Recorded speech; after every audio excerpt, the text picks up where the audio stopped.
So good day everyone. Before we start, let me introduce myself first. I am Hans Patrick Fuentes, taking the course of Bachelor of Science in Agriculture. So without further ado, let's get into our topic, which is growth and development of agriculture. So the learning outcomes of these topics is discuss different views of the evolutions of agriculture and also explains the importance of crops and source of food, feed and fiber.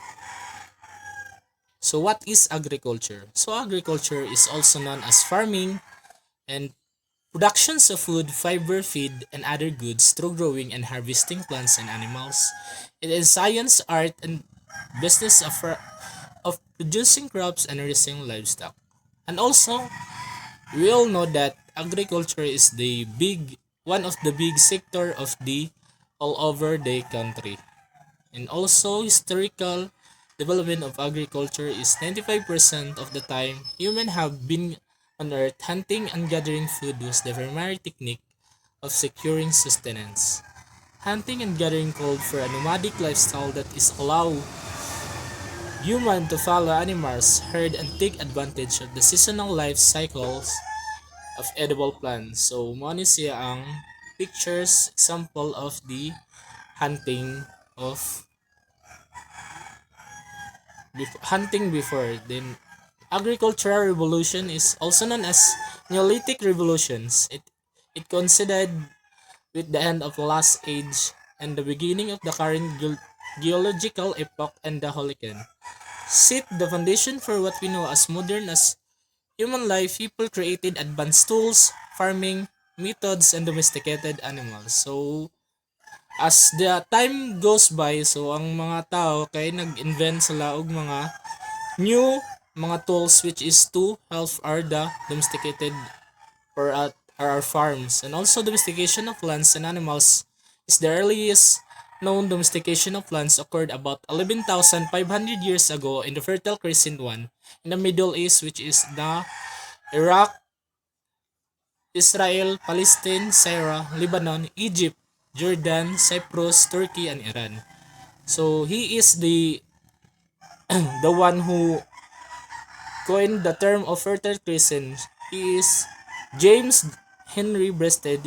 Is a archaeologist to describe these locations rule as the birthplace of agriculture.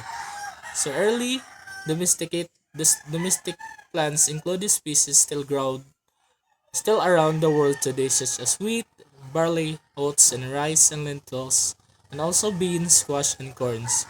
Each case of plants domestications, human took seeds from plants that were growing wild and planted them in concentrated areas. These early farmers observed the benefits of selecting seeds from the most productive individual planting. So, slash unborn or shifting cultivations. It is the earliest type of agriculture, which is the method of growing food in which wild or forested land is cleared out, cut, and remaining vegetation burned. So varies from the original shifting cultivation in forest areas in many tropical countries to the modern intensive crop and livestock production development countries. Also, agriculture varies in the farm size from less than hectares for poor farmers to several thousand hectares in the case of commercial plantations. So this is the factors which is contribute to the agricultural revolutions.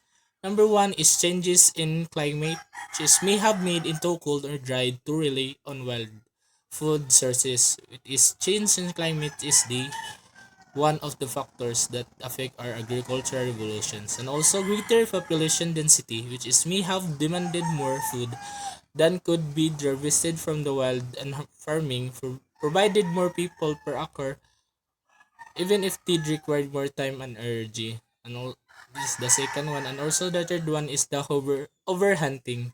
We have helped push woolly moments and other megafauna to extinction. And also changing technology such as domesticated seeds would have made agriculture a more valuable lifestyle. So that's all. Thank you. Thank you for listening.